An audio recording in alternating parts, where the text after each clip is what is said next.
I usually write an introduction. I usually give you a bit of scope about the speaker of the day. But today is a bit of a different session because we're going to interview our speaker. And I'm not going to make any spoilers with an introduction. I'm just going to say, could we have a round of applause for the wonderful Dayne Cartwright? Have a seat. Have a seat. Oh, okay. Lovely to see you. We can do that now, COVID's Pull up gone. a chair. Pull up a chair. Fantastic. Wonderful to see you this morning. Yes. Maybe before we start with the questions, you tell people who you are and what you do, so they get an idea and an understanding of where you are right now, your businesses. So I own and operate Acorns Coffee. We've got 2 permanent pitches outside Base Innovation at Barbados Road in Borden, and a kiosk in Alton Town Park serving coffee and cake. And on the 1st of July, we opened a 350 burger in the shed, where we serve, funny enough, burgers. Fantastic. Excellent. So that's a little bit of kind of a snapshot of where you are. Now the grilling begins. So we're gonna go into the past, and one of the things that's always fascinating for me is, why did you choose the industry that you're in? How did you get involved with that? So my family, well, my mum really was always into catering. When I was a little boy, she managed a sandwich shop, a little baguette shop on a very small high street in our little Welsh village. And I think from there, you always sort of see what your parents do and you admire that. And I just fell into catering from that. Washing dishes in a hotel at 14 years old, just to keep busy on weekends. And then you saw how the operation ran, and... Yeah, I wanted to be a chef. That was my, when you're washing dishes, they're like superstars, aren't they? They're like, I want to be that chef. I think I got as far as toasting the bread. As literally as far as the hotel let me go. So that early exposure to that gave you a love for that industry.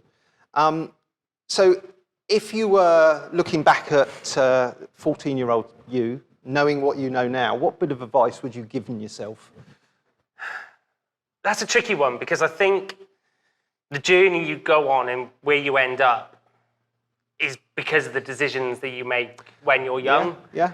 And I don't think I would give myself any advice. There might be little tweaks. Don't say that, you idiot. But I think that you do things there and you learn from them, and that puts you into the position you are. So when I was that little 14-year-old scrubbing pans, I was good at school. I was good at school. I think I left school with 9 A stars and an A. Right. So I was quite academic, but it bored me. So when I started A-levels, I was just bored. I then had a part-time job in McDonald's. Just as an aside, what were the A-levels that you did? Was it anything to do with the... Politics, law, and philosophy. Useful in the catering game. Yeah, I was just bored. Right. Literally sat there bored. And I was like, I'm going to go to McDonald's. So I started in McDonald's 16, maybe a week after my 16th birthday, when I was legally allowed £3 something an hour. And literally, I think for the first 6 weeks, all I did was put McNuggets into bags. There's literally all I did was put nuggets into bags and just give them over. But I loved it. At that moment, I was absolutely hooked. And was that being part of the team? I think it was the team. I think I've always been quite driven. So I've always been like, I could do this. This is good fun. I enjoy this. I enjoy the people. And do you know what? School bores me. So 6 months into my A-levels, I left school. The head teacher pulled me to one side and was like, "What are you doing?" And I was like, I just said, I'm just bored. Wow. So I then went into McDonald's. within 6 months, I was a shift manager. And then at At 16, you were a shift manager? At 16, I was in charge of a shift, yeah. Wow, that's quite impressive. Yeah. And then just kept working, went full time, did what you did when you were a kid. You start at 6 a.m., you finish at 10 p.m., you go to the pub, you get home at 2, you get back up at 6, and you just literally just go through life, just rolling. Yeah. And then a week before my 18th birthday, so I was still 17, I was offered my first restaurant. Running the entire Running restaurant? a £2.5 million drive-through in the Welsh Valleys, yeah. Wow. Was that McDonald's? McDonald's, yeah. Oh, McDonald's okay. restaurant. My franchisee clearly saw something or was just desperate. Probably desperate. I went, yeah, he'll probably do it. He's mad. So just before my 18th birthday, I was given the keys to a £2.5 million business. Wow. I think I had a team of 50 people. So just paint a picture. A 18-year-old going in and running a business ostensibly on a day-to-day basis with a team of 50, the majority of them older than you? Yeah, most. How did that dynamic work? Because, an 18-year-old saying, you need to do this, don't do that, to somebody who's maybe there a lot longer. Yeah, I approached it in two ways. One of them was, it's all about leadership. And into my current business now, I don't pay anybody different. If you're 16 or 27 or 54, if you're a team member doing a job, you get the same pay. And that's something I'll always do. Because it doesn't matter on your age, it's your capability. So I went into it for two things, is that I can lead people. Yeah. So I'm going to lead them. And if I lead the right way, they'll follow. And then the other bit was I couldn't care less. If they were upset that an 18-year-old was in charge of them, and I knew I was doing the right stuff, Yeah. that's their problem. Yeah, as long as you're a good leader and you're doing the right things, if somebody has an issue, yeah, I can see that, definitely, yeah. Sorry, I interrupted, we went off on a tangent, but I was just interested in that leadership piece because that's quite a heavy burden for somebody fairly young to carry on their shoulders. Do you think you have always had that, or was it something that McDonald's trained into you? I think I always had it. Like when we played football, it was like... You're always the captain? I'm the captain. You don't do anything, you just, I'm captain. Always got picked last, but yeah, I'll be captain. Yeah, I think it's leadership. I think probably the one thing that taught me and one thing I went into it, very mindful, I think my assistant manager was the business manager. So he stepped down. Right. So there was not that there was an awkward dynamic, but I think I learned very quickly to consult. So I sort of went into it, look, if they've got a problem with my age, that's their problem. I'm going to lead them, and I'm gonna do a great job at leading them. So I just learned to consult. I learned that, what do you think? What do you think we should do? I think this. And I think when you got that buy-in, when you go through that awkward patch, and you get the right people, they see that. Yeah. And that's what I did. It was a terrible McDonald's. It was awful. Yeah, it was one of those that give McDonald's a bad name. Right. I think on my first night, in my first week, the 3 staff members that finished the shift with me were like, oh, yeah, we're done. I'm just going to lock up. You guys do what you need to do. Just wait for me outside. I go outside. They're all smoking weed. Every single one. It's like, okay, I think you need to leave the business now. They were eating the profits, built it, yeah. But we built that restaurant. We did the right things, and it became a centre of excellence. Wow. People from the area, new store openings, came to that restaurant to learn. So it was an exemplary example of how to run a McDonald's. Yeah. Did you run it by the book? Did you? Oh, yeah. But McDonald's give you the book. Yeah. They go, there's the book. And if you do it, you'll do well. The processes. They've done it a few times. Somebody else has done the thinking for you. You just need to execute. You see, I think that's the benefit of processes. You don't have to think. It's click whir. Right, how do I do this? Once you know how to do it, that's how you do it. And is that a lesson we'll come up to date, but is that a lesson that has stuck that with lesson you? has always been with me. If I use the example of 350 Burger, when I went into the space, it was all, okay, how do we get this space to work? How do we get it to flow? So we can transact customers quickly, because I know that it was going to be busy. So the way we built it was to literally go raw product, cut product, hold product, serve product, take the money, and it's a conveyor belt. A shout out to Gary. When Gary helped project manage the kiosk, it was all down to the same thing. One person is going to be in here by themselves. They need to be able to just stand there and touch everything. So McDonald's gave me that lesson of ergonomics, steps to seconds, and that really translates into what we do now. There's a film called The Founder. I think it's with Michael Keaton. He plays Ray Kroc. If you've not seen it, mate, it's quite an interesting perspective. He doesn't come out of it as the hero. He's kind of an anti-hero. But there's a really nice bit in it where they explain how they came up with the system that McDonald's has obviously improved over the years. But it's definitely one to enjoy and as an instructional.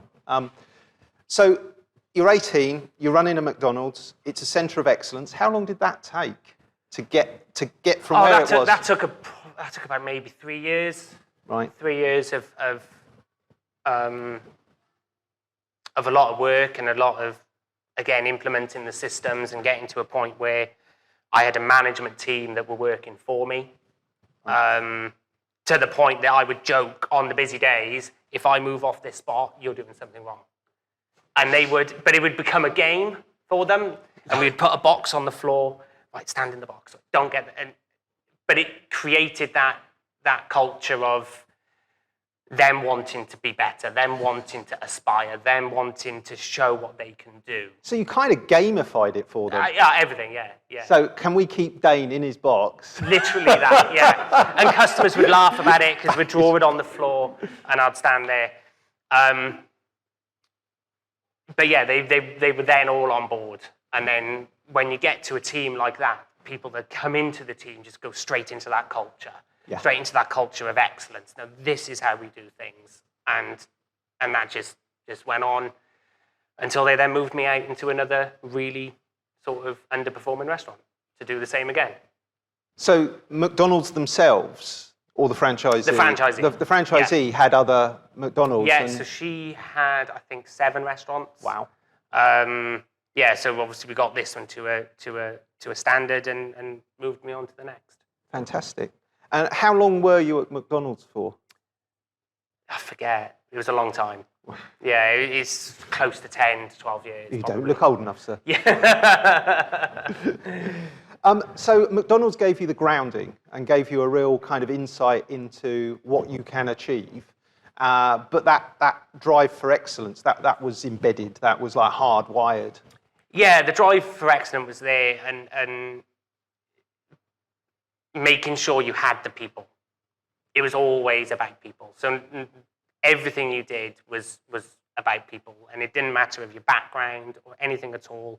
You can be this person. You can do that. And I would develop people that were sort of down in the dumps, maybe from very disadvantaged backgrounds and childhoods, and turn them into managers and see that growth. You learn that you can't do it without people. Yeah. And it doesn't matter who you are. If you've got the right mindset, you can develop skills. So you're in charge of hiring as well? Yeah. And was there anything that you looked for in potential? Because obviously if somebody from a disadvantaged background comes in, is a bit down, and they might not present well. So what were you looking for in that person? You can see a spark. You can see something if there's just that will and that drive. And sometimes they might walk in and be like, I need to put food on the table or something like that. And then after a couple of weeks, you're like, you're good. Come on, let's do something else. And you might have to have those difficult conversations and take them out into the car park and have that conversation with them. But yeah, if you get the right people and you get them on board, you can develop them. You can give them those skills to do really well in life. Yeah, one of the things that I've heard frequently mentioned is hire slowly, fire quickly. But you shouldn't have to fire the person if you have hired the right person. Yeah, so I used a similar saying, which was hire hard, manage easy. Right. So I would interview many people. And you'd only take on one or two. And this is a McDonald's, but we were really selective, really selective. Okay, so even though it was like a fast food restaurant, you had a much higher standard than just chucking a burger between two buns and getting it into somebody's hand. Interesting, interesting. Okay, you're still in the F&B game, food and beverages. What came after McDonald's? So McDonald's took me into motorway services. So it was a McDonald's in a motorway service? Yeah, well, I managed the whole service area. So from looking after McDonald's, I left Wales, I left the Welsh Valleys and moved to Sevenoaks in Kent. Right. And I was an operations manager at Clackett Lane Services. Oh, Clackett Lane. No. I've stopped at Clackett Lane so many times. Yeah. Clackett Lane. Oh, it's got a special place, yeah. It gathers the weak and the weary. Yeah. It really That's how we feel, isn't it? Oh, okay. So were you running both sides or just? Yeah, both sides, both hotels, forecourts. Wow. I think. So hang on a minute. Let's back this up. You're running a McDonald's at 18. You're there a few years. Mm-hmm. So presumably this is mid to late 20s? Yeah. Okay. How did you go from the McDonald's to running an entire service station? Because that's quite a leap. Yeah, so McDonald's on the service areas are probably 50% of their business. So Road Chef knew that if they brought people from McDonald's on board, that A, they can help operate the McDonald's, but actually the training McDonald's gives you just translates. Right. It's just such a transferable skill. So yeah, I drove all the way to Kent, went for an interview, went for second and third, and they offered me the role, and yeah, in charge of, I think it was turning over about 18 million. It was an astonishing revenue. Yeah. And at this point, had you met your partner, Tracey? On my first day, I was being inducted, and I will always remember that Tracey, she was in charge of the Costas, came jumping along, all very jolly, and introduced herself, and yeah, the rest is history. Okay. Oh, just interesting because she's an integral part of 350 Burger and Acorns, and we'll come on to that. But that's quite interesting. Your first day. Yeah, literally come jumping along. Yeah, literally jumping. She's probably excited that somebody was there to manage this place. Yeah. Oh, okay. So she was in charge of the Costa. You're in charge of the everything. Yeah. So did you ever have to go in and point things out and? Yeah, I had good fun with that. Yeah, that was good fun. Tracey had the luxury of arguing back. Right. Yeah. You afforded her that. Yeah. And I bet she still is she? Yeah, I know who's really in charge. Yeah, she's really the boss. So you're running Clackett Lane Services. That's a baptism of fire. I mean, the amount of turnover of footfall you get through there and the diverse nature of it, because you've probably got people, foreign people on holiday, tourists, lorry drivers. Yeah, my Welsh accent was the one that was difficult to understand.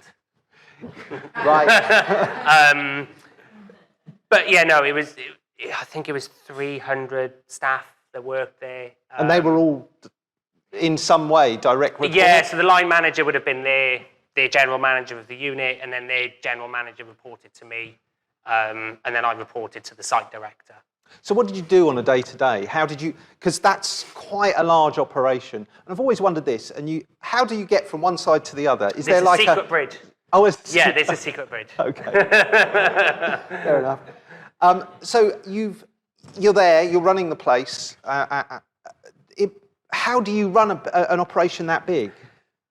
It just becomes a lot more strategic. So everything I learned in McDonald's about people really came to light because you can't control something that big. As soon as you lose control of something that big, you've lost control of everything.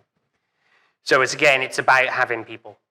And if you don't have the people to operate those businesses within the bigger business, then again, you lose control. You need to have somebody that is accountable, that reports, that is trustworthy, that can see the vision and the strategy and execute the strategy. And then that's where I learned that sort of bigger piece on strategy and cascading a vision. This is what we need to do. This is how we're going to get there. You guys, these are your action points to get to there. That's what I learned in Road Chef. Okay, and how long were you at Road Chef for? So I was there for 5 years, maybe. Okay. 3 years as an ops manager, before then becoming a site director myself. Oh, okay. Yeah. So like the top of the top. Yeah. So you were the person that they feared when they saw you heading towards their unit. Everyone started working really quickly. Oh, clean. Yeah, if you're lean, you can clean. Yeah. Oh, so that must have been a real feather in the cap for a still fairly young person running such a large operation. I always feel that if you have to demand respect, you've lost respect immediately. How did you carry yourself during that time? Because you must have been, at that point, talking to some fairly robust people. Yeah, luckily, I think that everybody sort of around the business at that time was very similar mindset in... there's a Rudyard Kipling poem, If. Oh, yeah. That always... Yeah, and there's a few lines in that really sort of... doesn't guide me, but there's a line that if you can walk with kings and never lose the common touch, I think that one of those lines always stays with me that, okay, I can talk to a CEO, I can talk to people that operate multi-million-pound, multi-number of businesses, but you can then still talk to the guy that's washing the dishes. As I say to my daughters, or my kids, it doesn't matter who they are, they put their trousers on one leg at a time. Because that's what my dad used to say to me. And the point was, he had to deliver news, sometimes really bad news, to some very high people in government. And he couldn't flinch, he had to deliver it. And he always said, tell it to them quickly, because they'll appreciate you're not wasting their time. And that kind of stuck with me. So those lessons that you learn washing dishes and seeing your parents has translated all the way through. Because you must have seen that as an example from your parents, or your mum, at the least. And the lesson I've always learned and carried with me is, in essence, the person washing the dishes is as important as the person running the business. Because if you haven't got that person washing the dishes, you've got no dishes, which means you've got no business. And I don't know if I'm jumping ahead, but when I worked for the restaurant group in the airports, when we were doing full-serve restaurants, the first person I always spoke to was the pot wash. That's the person I went to. How are you today? Have you got everything you need? Because it just gives that, again, culture of people. Yes. It's all about people. It's all about what they can do. Yeah. You can always tell a good manager that he's on talking terms with everyone, and nods and smiles and does genuinely want his team to be working efficiently and happily, because a happy team is a collaborative team, is an efficient team. So, okay, so you're running Road Chef. That's all ticking along. You mentioned airports, right? Let's move it along. What happened after Road Chef? So opportunity came up to run airports. It was just sexier. Right? It's just sexier. Which airport? I had 6. Okay, all right. So you were running a service station and you went, I could do better. And 6 airports, name them. This isn't a memory test, it's just interesting. I had 2 terminals in Heathrow, Bristol, Southampton, Bournemouth, and then I held the Costa relationship for the Costas in every airport.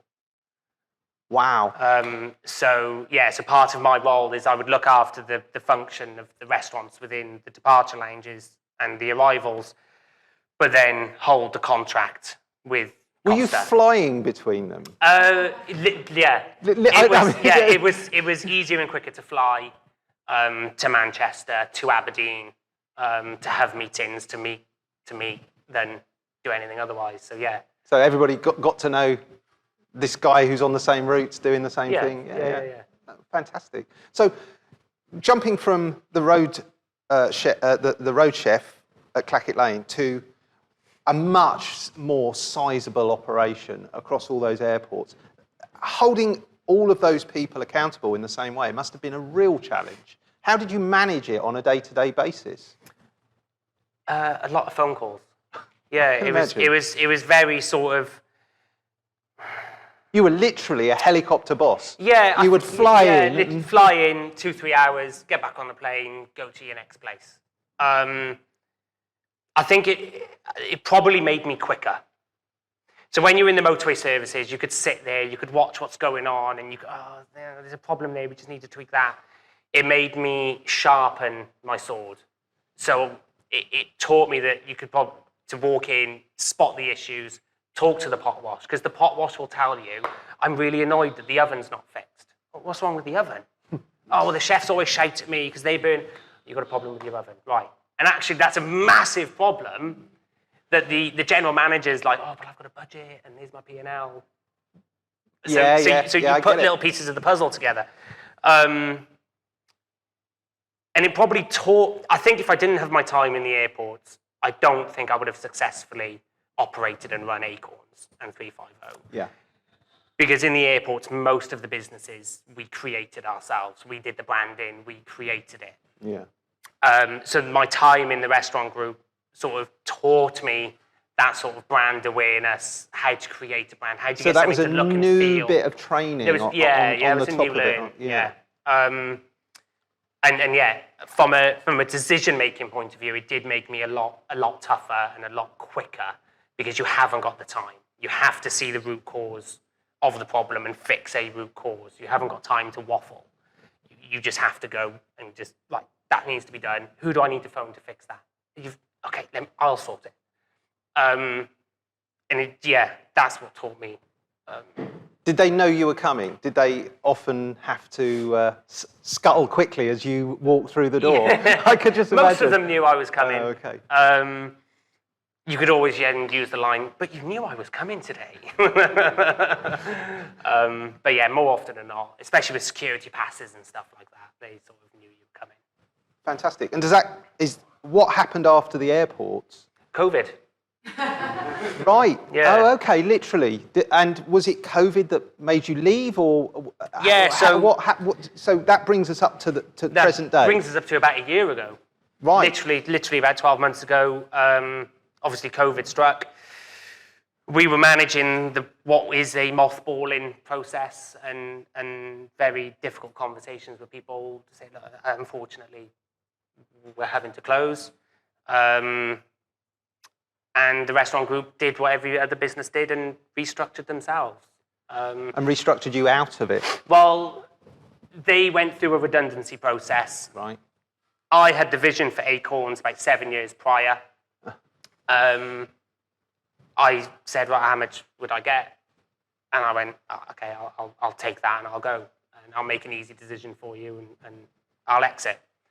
So the decision was, I'm going to start Acorns. Yeah. So that kind of brings us up to the point where we met at the BiZHUB. And that's it, yeah. Last November, I joined the BiZHUB. Fantastic. Excellent. What an interesting journey so far. What an interesting journey so far. I mean, you don't quite know what you're going to get when people walk into the BiZHUB, and I never judge anybody because every single person in this room has got a fascinating story to the point where they are in this room, and that is one of the, it's kind of a stellar rise, isn't it? Excellence and excellence and excellence, and it being recognised in you. So you start Acorns. Talk us through that process, because your vision for Acorns isn't how it is now. No. Am I right? Yeah, so we talk wanted us about a that. shop. I think most people's sort of dream, oh, let's get a shop. So when I say the vision for Acorns, the vision was the brand, the look, the feel, how we would do things. That was all in my head for 7 years. Funny enough, I think it was before I joined Road Chef was when I had the idea. We actually went out to Bath, and I was looking at Bath. I thought, that's a great town. It really fits. It's the same look and feel. So I was as far as looking at property 7 years prior. Right. And there's a bit of me that wishes I kicked myself, because I think if I did it 7 years ago, I was ahead of the trend. Right. That sort of coffee trend, I think I was ahead of it.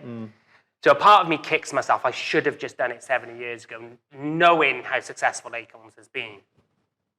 But I think if I did it 7 years ago, I would have failed. Oh, interesting. I would have, and that's why I stopped.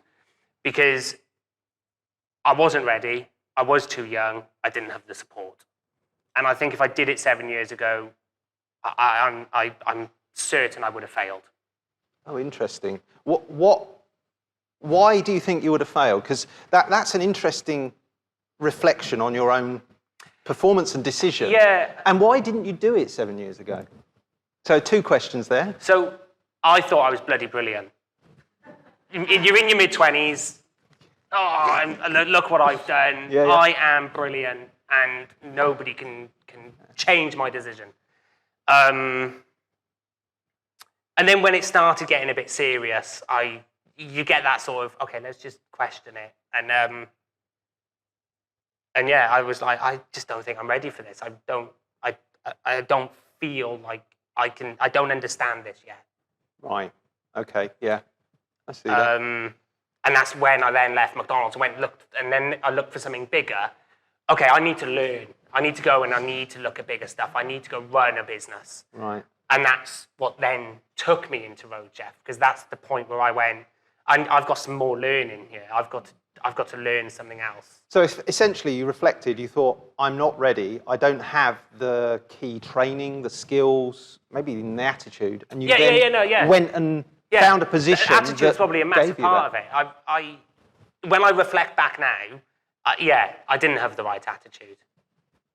Interesting. That is really interesting, and that is really honest as well with yourself. And I think as business owners, we need that kind of honesty, and sometimes we don't have that kind of honesty. So that's quite interesting.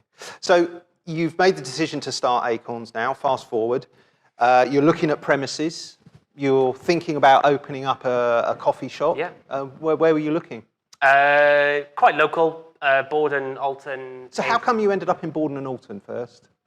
So Tracey's from Headley Down. Deadly Headley? Yep. Yeah. So she's familiar with the area. And when I was working in the airports, it geographically was just really good. Right. So I could get to the M3, get onto the M25. I could get down to Southampton. I can very quickly get to Heathrow.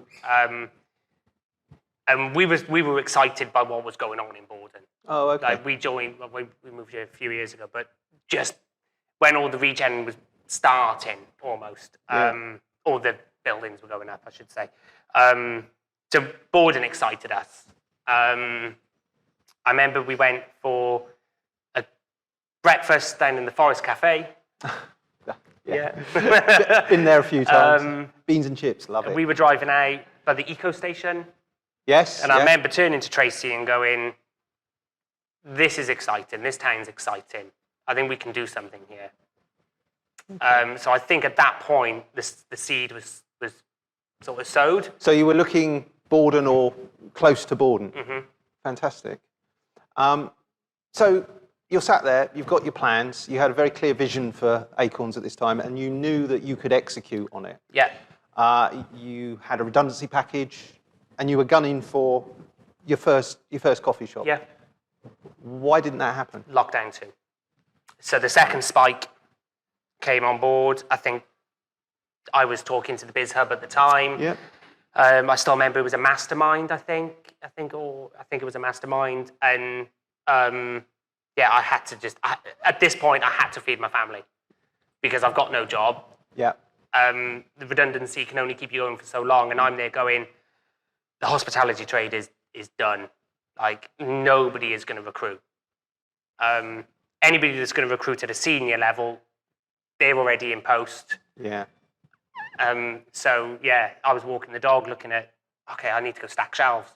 I need to go work in a garage. I need to go and do something. So we bought a horse box. We bought a horse box. As you do. Yeah.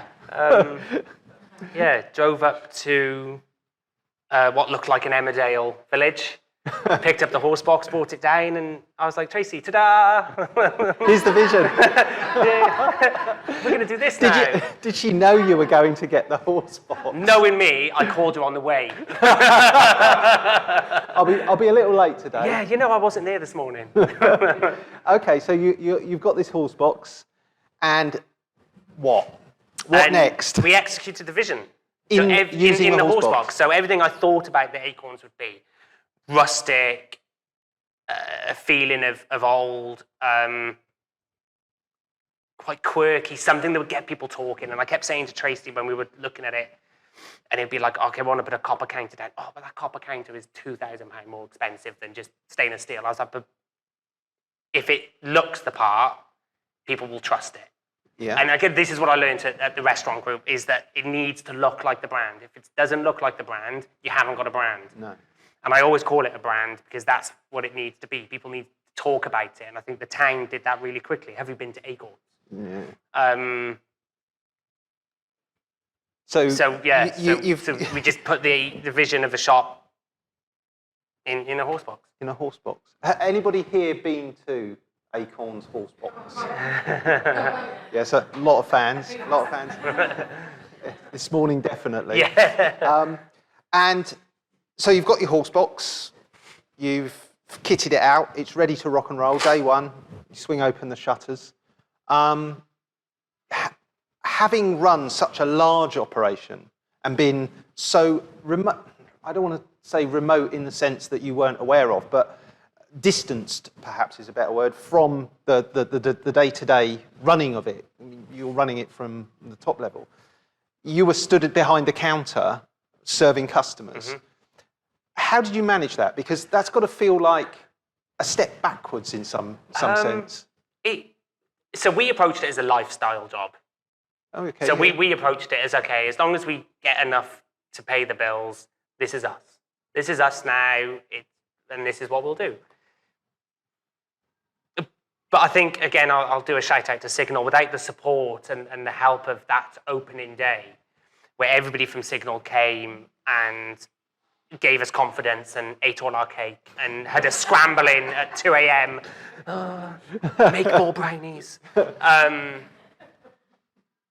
Yeah, I don't think it would have been as successful. And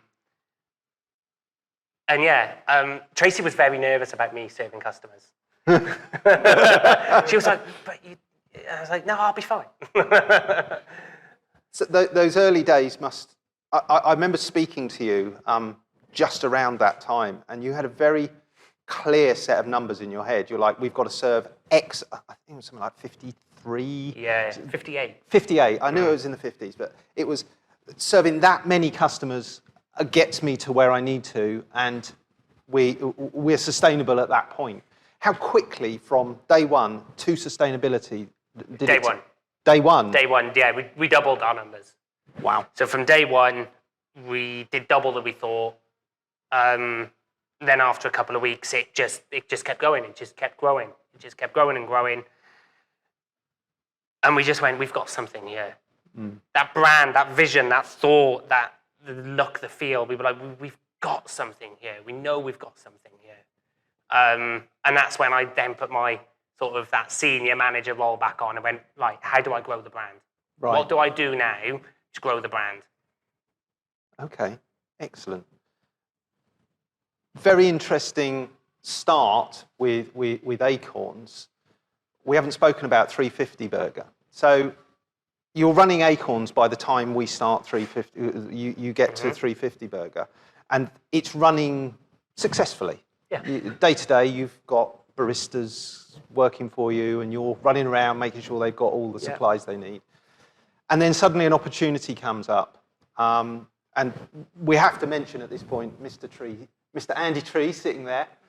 How did you go from, I know you've got the McDonald's training and you've got all that backstory. How did you go to the next level with 350 Burger? How was that approached?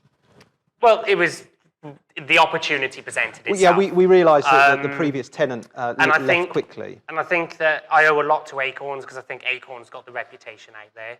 And again, I'll throw another mention out for Signal, but because of the connections that I had made through Signal and the conversations I was able to have locally, Andy became my accountant, and I think we met like the week before by chance to discuss stuff. Yeah, and at this point I was like, you know what, it'd be really cool to put Acorns inside the tank. I was going to get an army tank and put a coffee shop inside. That was like, okay, this is like, what can we do to get people talking? Yeah. Yeah, so that's what we were just going a bit blue sky, but we were talking about, okay, how can we accelerate? What's the Acorns difference and how do we demonstrate it? Yeah. Right.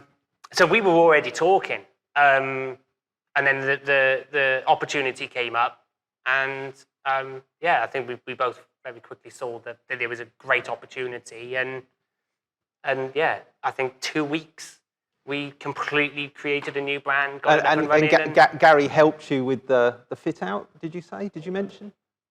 Gary helped us with the kiosk in Alton. Oh, the kiosk in Alton. Yeah. Ah, okay. So, and that's Acorns kiosk. Yes. Fantastic. Okay. So, your vision for 350 Burger. How did that come about? Because it's quite a youthful brand. It's quite a dynamic brand, but it's very definitely a brand, very quickly established. Yeah. 2 weeks. Talk us through that, because that must have been. You're running Acorns as well, by the way. You know, you and Tracey running Acorns, and you've got a family, young family as well. They're not easy, you know. And then suddenly an opportunity presents itself. Talk me through just how do you manage your time, stop the overwhelm, keep a lid on it all, and execute on it? I think it goes back to people, and it goes back to process. I think if you build processes and you have the right people, there's always worry, but you can trust.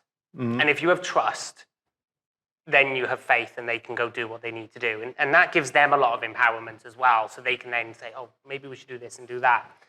So at this point, we had got Acorns to a place. Again, we had hired hard, managed easy. We had brought in good baristas. So Acorns was ticking along.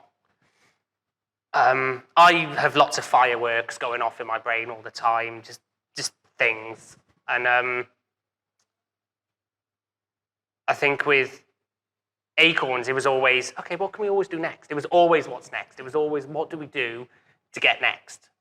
So when we walked down the space, it was all those fireworks were going off into doing something. And then it's just about gelling them together to create a brand and processes and a look and a feel. And once you've done that, you get the right people. It goes. Yeah. So how long has 350 Burger been in We opened operation? on July the 1st. So July, August, so 3 months and a few days. Wow. Who's eaten a 350 Burger? Who's had the dirty Andy fries? needs to put both hands up. So you're running 2 businesses with Tracey. We have to give Tracey a big shout out here. But just before we break, just give us a quick run through of your typical day. Well, I think that's where my shout out to Tracey goes. I think one thing that we do really well is that we're quite different in our thought process and the way we are. So Tracey is a day-to-day operator. She's gritty with how she manages, and she gets in and she rolls her sleeves up and she just makes things happen. And she's that person. She's that person that can make things happen. Now, excluding the beard, she's like the Wozniak to Steve Jobs. So Wozniak made everything happen. He did, yeah. He was the true genius behind it. Yeah. Um, He gave me his business card once. oh, that's quite nice. Very nice. Stainless steel. That's what a billionaire carries as a business card. Stainless steel business card. As an aside, sorry. Yeah, but because she does that, it gives me the time and the energy to think process, to think. Right. So, for example, we're extremely busy on a Friday night, and Tracey looks at it and goes, right, how do we organise the day? How do we get prepared? Whereas I look at it and I go, right, what do we change? What equipment do we need to get?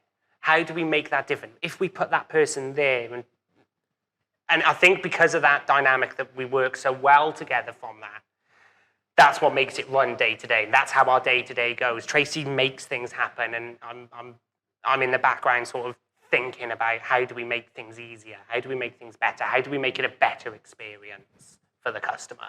Continual process of improvement and change, adapting to the change. Fantastic.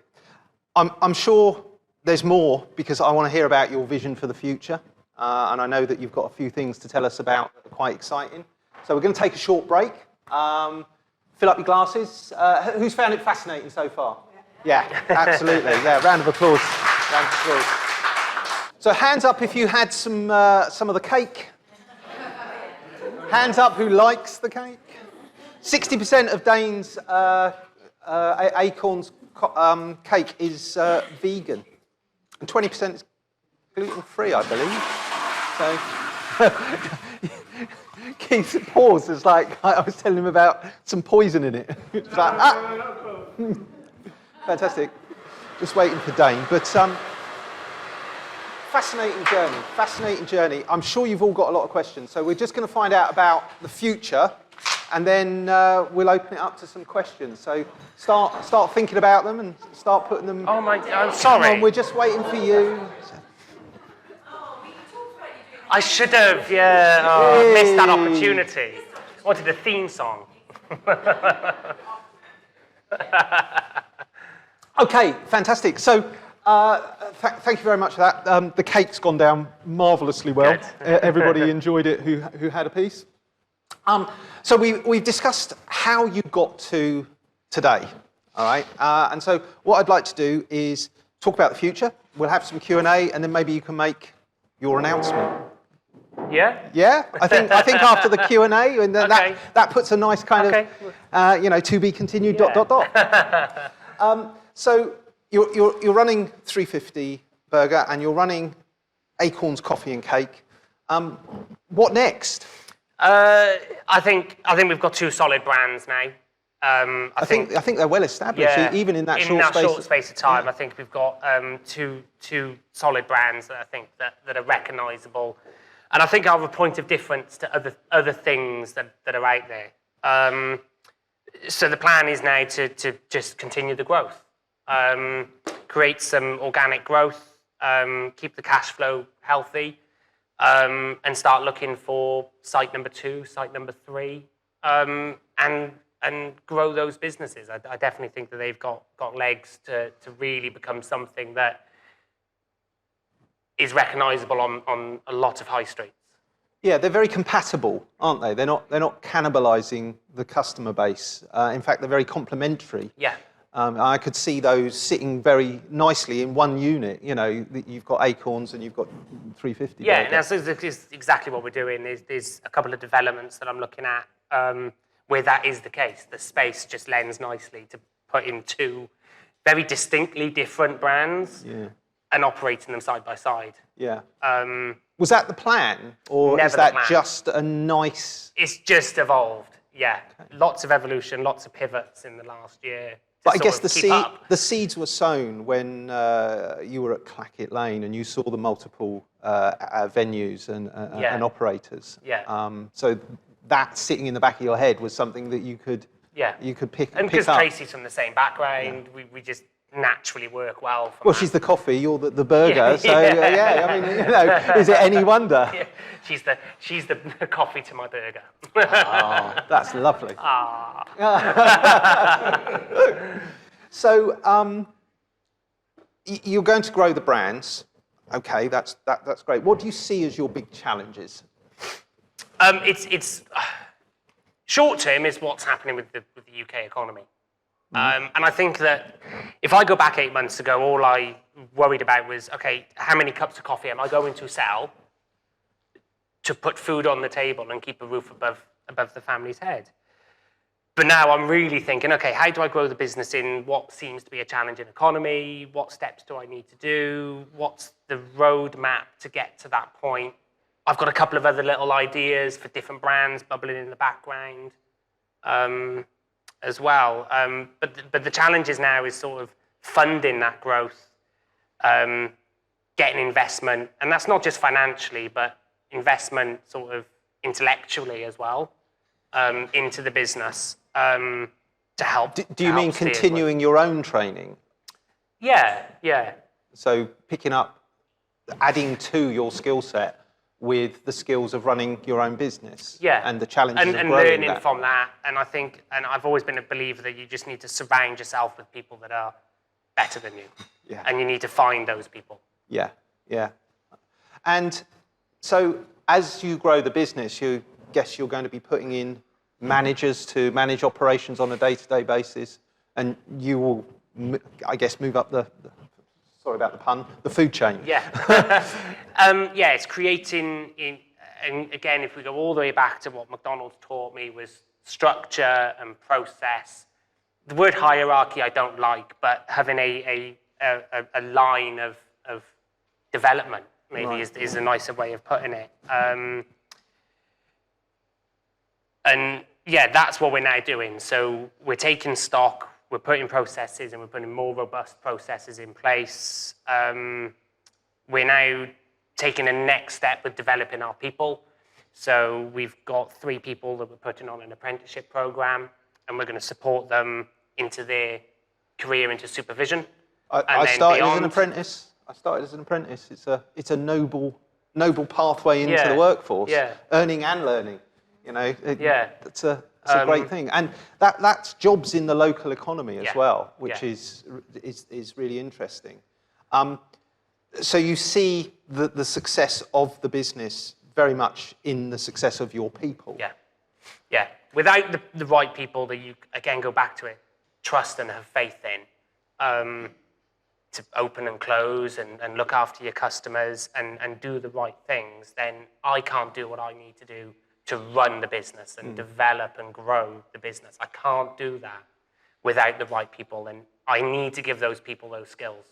That's my job. My job is to give them the keys to the lock and teach them how to turn them. Yeah. And that's why we invest a lot of our time with working through our people and teaching them that, getting them onto apprenticeships. So there's a formal process that goes, you are now absolutely ready to run the business. And I guess if you do that and you do invest in your people and you bring them on board and they are managing it on a day-to-day business, you get more and more time to run, to work on the business rather than working day-to-day in the business. Although you are working in the business, you're looking at the vision and the growth of that. Yeah. So fast forward 5 years, where do you see the brands? Where do you see the businesses being? So my growth plan now, which was never the case, I literally was just happy to be working in the horse box. But now it's like I've put my big boy pants on and I've gone, okay, this is what we need to do. So I'm working now on a plan where I want to look at growing within the commuter belts, Southeast England, and grow across those commuter belts, and then take a step into London. That's the blue sky vision. That is where I see the brand. Is I think we've got something that can really go across commuter belt towns, and I've targeted those towns because they are or were commuting into London. Yeah. You would have the data, if we look at somewhere like Farnham, that there's affluent income with his disposable income, so they will go and buy a cup of coffee, and then they will go and buy a good burger. And then once we've done the commuter belts, you've created a reputation, you've created a brand, a chain that can then step into. You've built a foundation. Yeah. And when it arrives, the people that may see it and become early users or have already maybe seen it and trust it Oh, okay, so I see. So you're setting the seeds out so that you can then step onto that bigger stage. Yeah, absolutely. So if you, let's say you take on some of the commuter towns, you put one then near Waterloo Station. Oh, Acorns is there now. Yeah. That's where I'm going every morning. It's a long pret. I'm going there, and that's the plan. So the challenger brand, but a brand that is recognised by people who may have already been customers. Yeah. And people see a queue, and they naturally go, oh, that must be a nice place. And they try it, and you win them over, customer by customer. That's quite challenging to manage an operation like that, a diverse operation. Is there any economies in the scale of having those two diverse brands? In what respect? Well, if you're going into a place and you've got customers for Acorns, it must be easier to be able to then set up a 350 burger and persuade them over with, cross promotions and stuff. Yeah. And I think you can make those decisions. You can have those synergies. So from a cost basis of a company, you've now got, you're a bit more of a heavyweight because you can go, I want to buy off you. You can go to suppliers, I want to buy off you. And I can do this. Can you do this for me? So I think there's a lot more weight. There's an ability to scale. Yes, they're taking you more seriously. If you walk in and say, for instance, I want my buns done like this, and I'm going to order 500,000 of you over a year, they're much more likely to say, yes, we can accommodate you, sir. Yeah. I get that. The challenge of running a load of businesses spread out is something you've already done with the airports. Obviously, flying between those airports is a lot easier than driving. How are you going to put in like regional managers and because you're saying that you want to keep the hierarchy quite flat. How are you going to manage the challenge of a business over that? Yeah, I think diverse, you would, and I think that those decisions get made as you develop. But yeah, absolutely, I think that I'd like to put general managers in. You've then got managers that manage the team, and you've got people that report to you then from that point of view. And a little bit like your history, I guess you'll promote from within. You'll see excellence and aptitude and say... There's people in the business now that I see in 2-3 years will be a general manager. And I'll be so proud if that happens.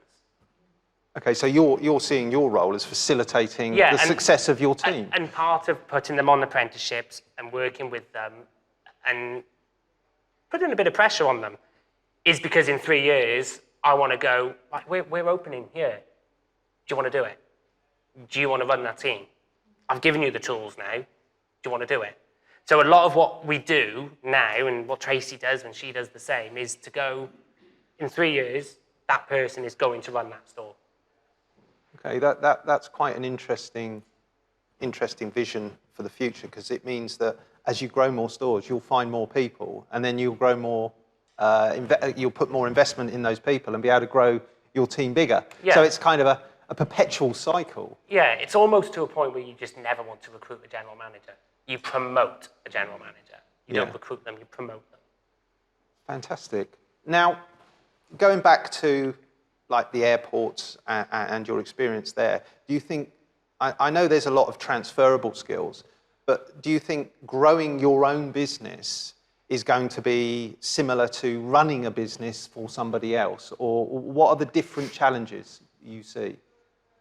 So, because you were quite high up in the organisation and you must have had operational control, the right to hire and fire, and had budgets that you ran. So, in effect, you run a business, just not your own. What's the difference between actually running your own and running it for somebody? It was always somebody else's money. Oh, okay. It's less scary. It's less scary. You don't lose sleep at night if you sign off a capital expenditure form. You don't lose sleep. I guess it's like going to a roulette table and you're putting money on the table and it's not yours. So, win or lose. Yay! But ultimately you walk home at the end with some money in your hand. Yeah. So the skills are similar, but the risk is different. And I think that's what's helped the growth. That's what's enabled us to go from. I remember being on my haunches at -2, going, this is so cold. to being able to do this is because we've had that back way. We've done that. The difference is now is that it's our risk, it is the roof over the head, which makes you think much differently. It does change how you think about stuff. I think it does make you a little more strategic. It does make you think a little bit differently about things. I was having a conversation with Lou's husband, who's a health and safety expert, and he's managing risk all the time. And he said something last night which was quite interesting. He said, you manage the risks which are likely to happen. There are tons of risks. There's always risks in business, but you have to manage the risks that are likely to happen. And I guess with your background, you've got a much better chance of seeing the landmines that are out there and avoiding them. Yeah, and to your point a moment ago, it's how do I teach myself the stuff that I never used to do? We used to have an accounts department. Well, the accounts department is now Tracey and I. Yeah. We used to have a marketing department. Well, that marketing department is Tracey and I. It's teaching us those skills because you have to know them. Again, it's another shout out to Signal, but it's having the ability now, so instead of having a department, a person that I would pick up the phone to or email, okay, who do I need, who can I talk to, guys? Does somebody know this person that can help me with that? So having a network like this has really helped us with those missing pieces. It can feel like when you're running your business that it's your baby and you want to keep everything to yourself, and unless I do it, it's not done the right way. But as Dave probably knows, having a team, you have to delegate. At some point you have to trust in the skills that you've hired in, but also the training and the processes that you have in place to get your team to where they need to be. So can you see a time in the future, because I had the privilege a long time ago of being taken out to Chicago and visiting Hamburger U for McDonald's, and I did a talk as Borat. Just a funny thing, my photo's at Hamburger University. Is it? Yeah, it's on the stairwell. I just... Yeah, it's just... Strange overlap. But what I was really impressed with was, from the security guard to the AV operator, they were all positive people, and you don't sometimes get that. Dom at the back there is an actor and has a touring theatre company. We were sharing war stories, and quite often you get a very negative response as you're touring into somewhere. The person's been there for 10 years and has seen it all. He's not impressed by you. How do you keep your team motivated and upbeat, and especially when you're saying you're on your hands and knees and it's -2 and you're freezing and you're upset? How do you impart that kind of enthusiasm for the business? Yeah, it's having them empowered and having them feeling as they're part of it, and they get just as much say as everybody else, gives them that motivation day to day. I think if you treat people well, you do the right thing. I've always had a belief that nobody comes to work to do a bad job. You don't go to work to do a bad job. You don't. I think everybody does care. It's about how do you get that out of them? How do you see that person and understand them a little bit more and do things like that? So in like 350, we have like an employee month scheme. We call it an MVP to keep it a little bit cooler. But I like to give the reward. It's a personal reward. It's not a voucher. It's not here's some cinema tickets. It's you like bacon? No worries. Here's something to help you with that. Oh, you need TV stand. You just bought a nice TV. Here's a TV stand. It is a bit random, but it makes the team go, okay, they've listened.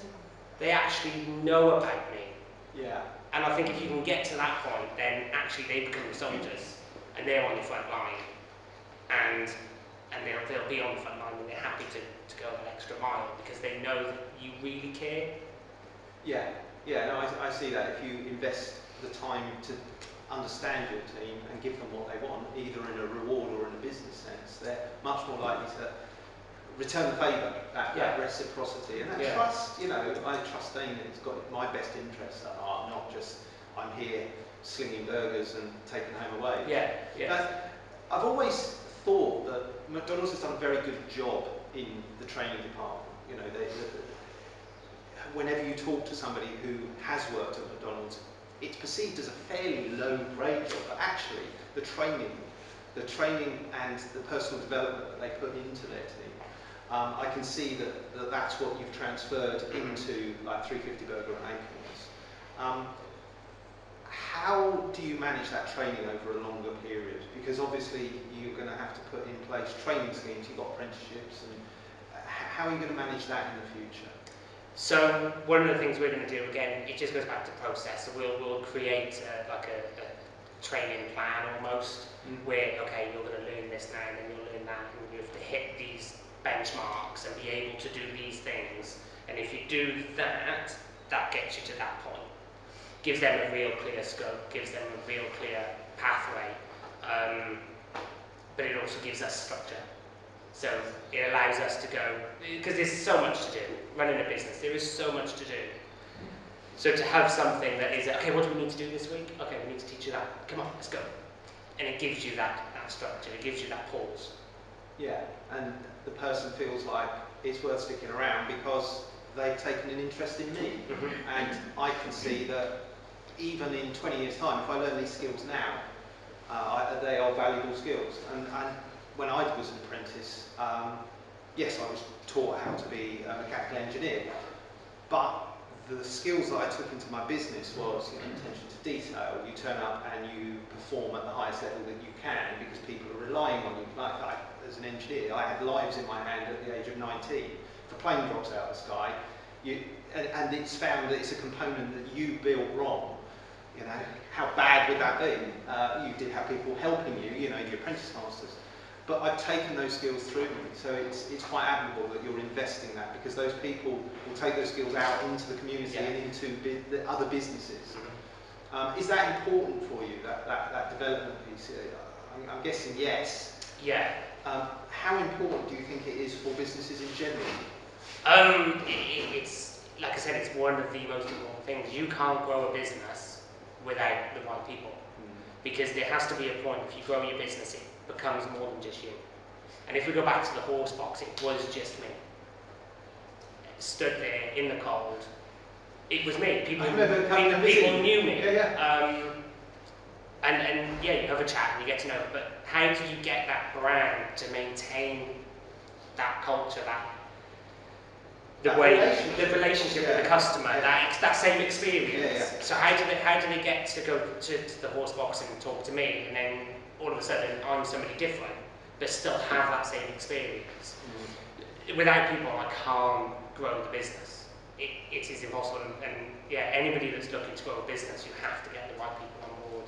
You have to give them the right tools and resources. If you don't think they're quite the right person, it's one or two things. They haven't got the skill, or they haven't got the will. And can you give them that? Can you give them those tools? And if you can do that, you've probably got the right person. Yes, yeah. Somebody who's willing to engage with you at that level, and if they're not engaged, then they're not the right person. And thanks for your time, but unfortunately the journey ends here. Fantastic. We've learned a lot, we really have, and I'm sure that people are absolutely itching to ask questions. So I'm going to throw it open to the room. I'm going to repeat the question just so that the mic gets it, otherwise it can be a bit mumbled, so do forgive me if I paraphrase. But I'm going to go to Sheila first, a big early champion of Acorns. Absolutely. No, this is actually two things that highlight, not really questions. You truly understand leadership is by example and not by title, which is why you are getting the right people coming and joining you, because you truly understand that you are effectively all on the same level. It's not about you know, a title. I am a big one. And now back to Acorns. It's the coffee wagon, okay? That's David's name for it. So now we're going to the coffee wagon, and let me tell you, we did a 22-mile, so in fact it was actually a 44-mile round trip just to get a coffee from Acorns, because we went into Alton. Oh, we got the wrong day, he's not here. I said to David, well, we better go to Borton then, hadn't we? Driving round to find your coffee. So where's the wagon gone? But the leadership piece, leading by example, I've seen you firsthand behind the counter, you know, being very precise, and that leadership by example, do you think that transfers to the team showing each other, you know, oh no, Dayne said, or this is how, this is the 350 burger way, not Dayne's way? Yeah, absolutely. And I think that to Sheila's point, there's a title's a title. What is a title? I could wear a suit, but what difference would that make? Wow. It's present company. But when you walk in and especially 350, it is a younger demographic that's working there. They don't care about what you're wearing. Almost, it's not almost what you say, it's how you make them feel. So if they feel valued, empowered, trusted, yeah, they'll do the right things if they feel that way. And there's no point having a posh title and throwing it out there. It's one of my hated things is when somebody throws a title at you. So I don't care what your title is. And I think that's where it cascades down to the team. Definitely. I saw Lisa bolt her hand in the air. I'll come to you in a moment, Dave. Lisa. Yeah, I've got two questions. One really quick. Is it 350 burger or 350? It's whatever you want to call it. You're calling it 350. So just quickly, if you don't know, why is it called 350 burger, 350 burger? It's the digits to the postcode. Oh, GU35. Yeah, GU35 0DJ. The postcode is the restaurant. The plan would be is wherever we go, it will adopt that postcode. Oh, right.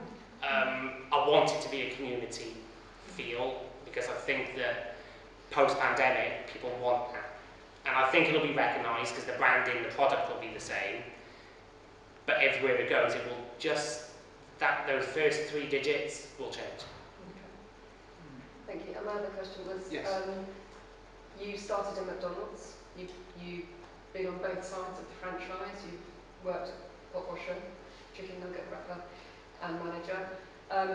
In your 10-year plan, would you look to franchise Acorns or the burger chain? Yeah. Is the plan to franchise in the future for both businesses? Yeah, it would be. Yeah, we would, again, to do that, you need to have a recognisable brand. And we're recognisable to Borden and Alton and the surrounding areas, but you need to be truly recognisable. So I think we need to grow the business again to the point of being in recognisable towns, to a point that when you have a serious franchisee, a serious person that wants to be involved, you can really demonstrate this is a really solid business and we can help you grow yours. So I think that you have to get to that point, but to get to that point, you need to get the building blocks. Hence the 10-year plan rather than the 5-year. Yeah, but absolutely, yeah, we would look to franchise. It's that track record that they're buying, isn't it? The brand, the track record, the processes, the support. They're not just getting, oh, here's a logo. Yeah, and if you're going to be truly successful as a franchisee, I've seen companies out there that they have 1 or 2 and they think, oh, I'm going to franchise. But they never grow. They have franchises, but they never truly grow. You need to have those processes. You need to be able to go to a franchisee and go, well, that's how you do things, that's how you treat your people, that's how you do that, that's your marketing, and you have a really, I never want it to be corporate, but a robust sort of system that people can buy into. That's the whole point of franchise, isn't it? You lose control.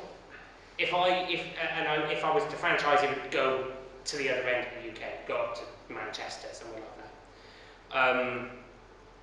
But now I have to trust somebody else to look after my baby, and I need that control. And so without building those controls and that track record and that ability of having 5 to 10, you can't truly properly franchise. Interesting. Dave? 2 questions really. You mentioned the word lifestyle, which I think a lot of small businesses fall into the trap of, just earn enough money just to keep the roof above your head, which is I think what you said earlier. Yeah. So what made you decide from a lifestyle, having one sort of outlet, to where you're now looking at your current vision for the business? So how did you go from the lifestyle business that it started as to the franchised, multi-venue, bestriding the UK empire that you have the vision for? I think just because it was so successful. It was going to be a lifestyle. It was just to be enough to make sure that we could, if our little boy is called George, if he had a school play, we'd close and go. Doesn't matter. We'd close, go, that's important. We did so well. We opened and I think we have COVID to thank for that, because I think there was nothing else to do. And I think Tracey and I sat down and we said, we got something here, we can do this really seriously now. And then we sort of went, okay, we've got 2 years to work really, really hard and get back to being a lifestyle. But at that point, when it's a lifestyle, it's not a lifestyle to run the business, it's a lifestyle because actually we've built it to be that way. I've got people that can run the business for me, and it's not dependent on me. That's, I think, the true definition of business, that you can take the time out to either improve it or do what you want, and you know it's not just being abandoned, it's still being managed and run, even if you're not there. Dave, did you have the follow-up question? So follow-up question is about branding. So, because obviously it's quite interesting that I can understand it. You've got coffee, you've got burger. Obviously, with people like Virgin, for instance, Virgin Records, all the rest of there is all Virgin. Why did you go against the fact of, say, having Acorn Coffee or whatever you're calling it, and then having Acorn Burgers? Because you say it's going to be recognisable on the high street. Oh, it's a coffee shop by Acorn. Ah, that's an Acorn. That must be by the same people, same logo, etc. So that must be really, really good as well. So Acorns, 350 Burger, 2 entirely different brands, different styles. Why the diversification if you have an existing successful Acorns coffee business? Product. The product and what we wanted to do was very different. I think if I tried to do burgers that looked like Acorns, I think it would look a bit weird.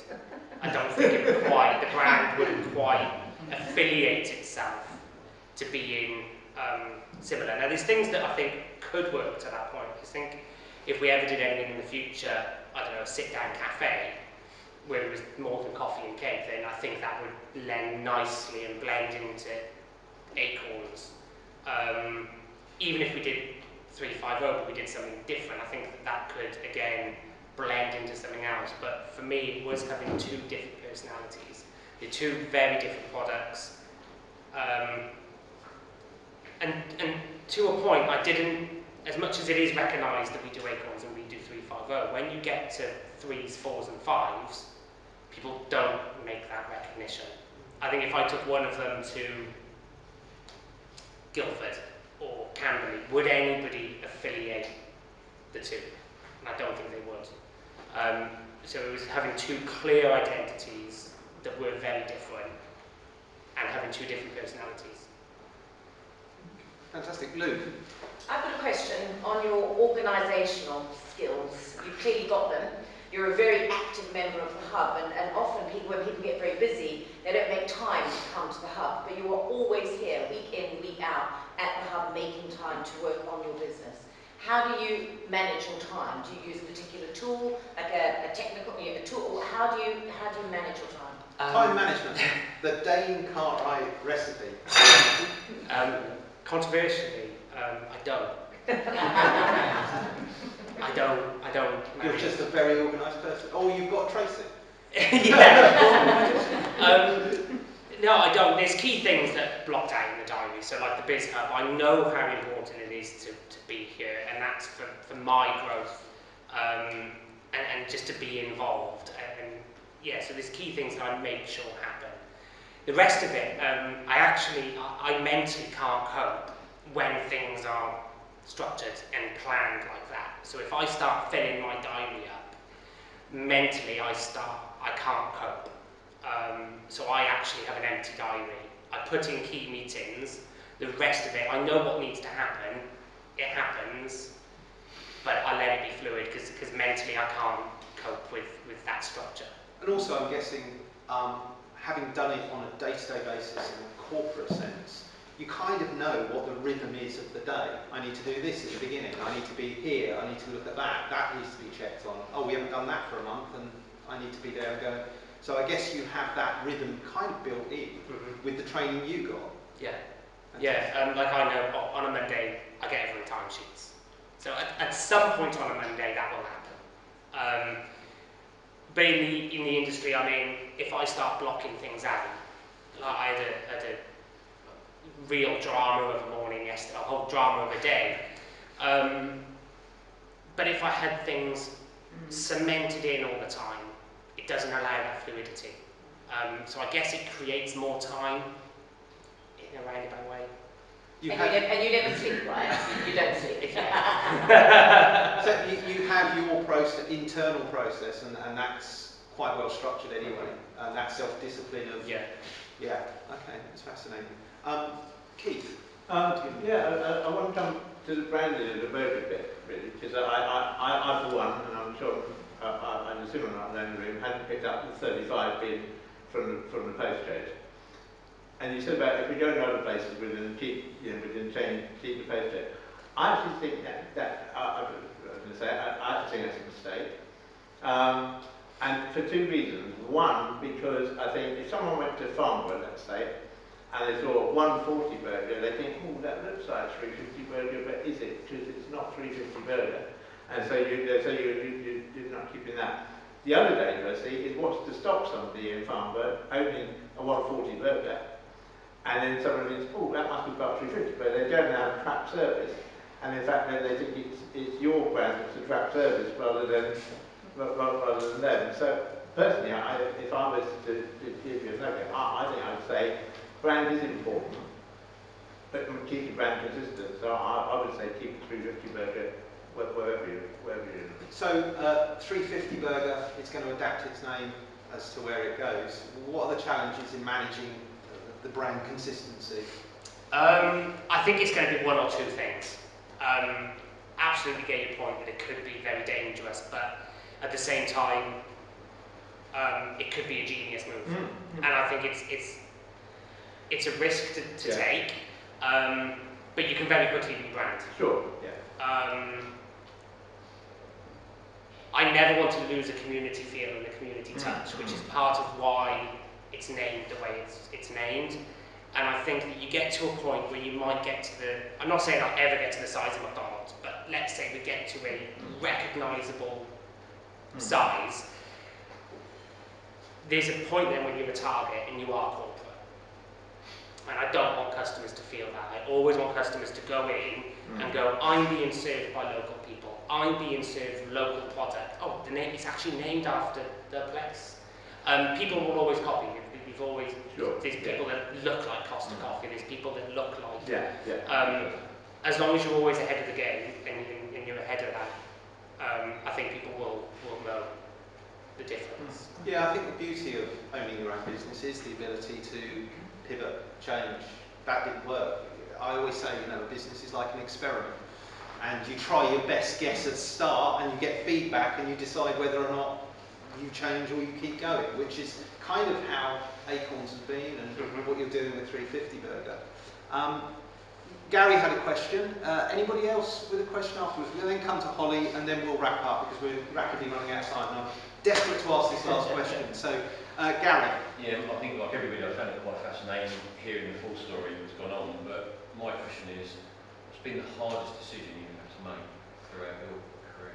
The hardest decision that you've had to make throughout your career? God, that is a difficult question. Answering the question.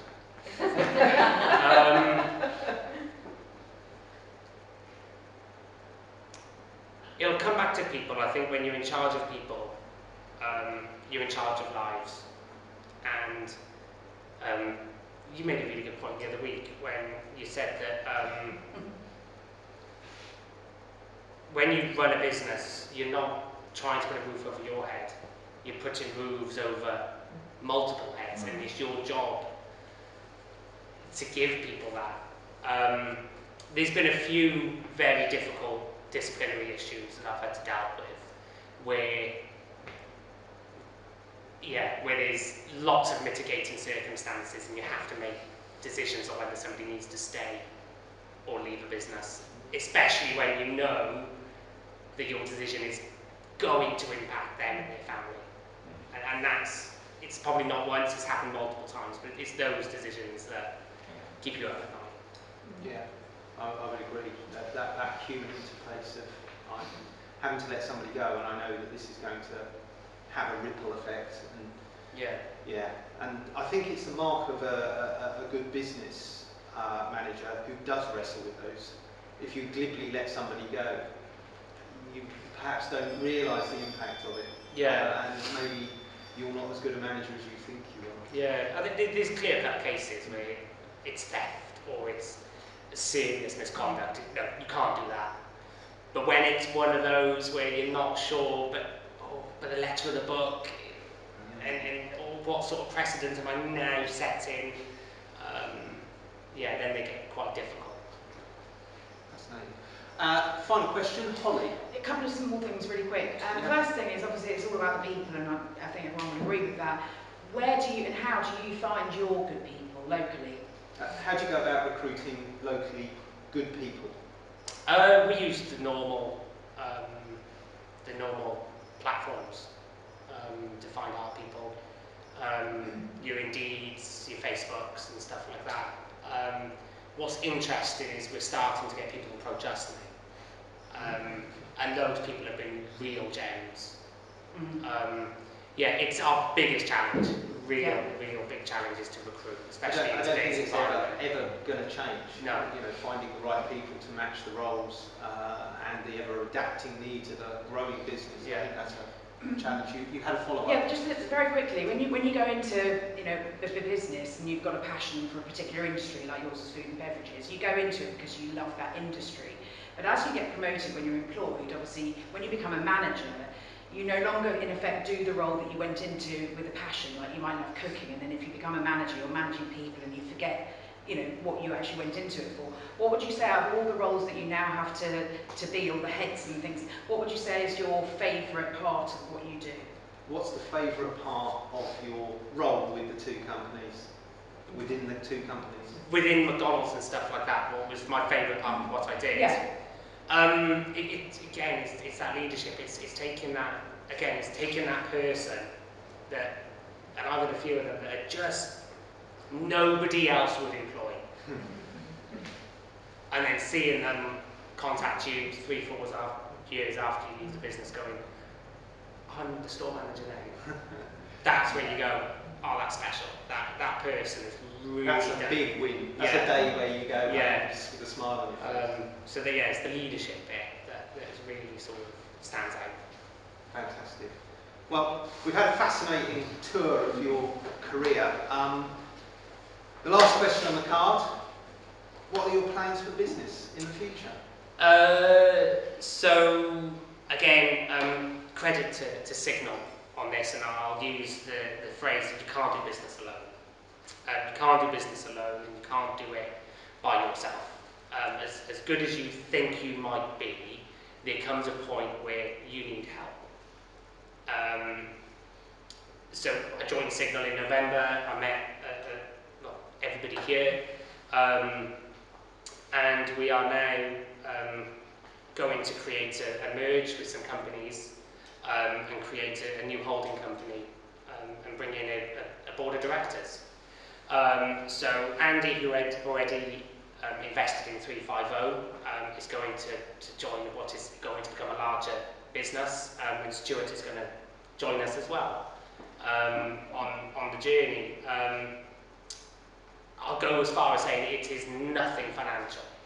There is nothing financial here other than having a board of directors that is diverse, that is different to one another, that can see value in the business to accelerate growth and bring experience and viewpoints and thoughts and specialities to make a business be better.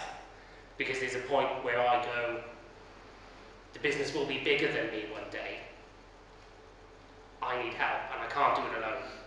So yeah, having the connections within BiZHUB and Signal, I'm now massively confident will allow us to accelerate growth of the business, and I wouldn't have been able to do it without it. Yeah, so there'll be growth online and additional stores and other fantastic opportunities. We've had some fairly robust conversations with our negotiations and our conversations, and it is quite a good meeting of three different minds. The overlap and the vision node that we want to execute on is Dayne and Tracey's. I'm excited for your future. I'm excited to be a part of your future. I'm sure Andy is as well. And just watch this space for more of the same from Dayne. Ladies and gentlemen, please give a round of applause.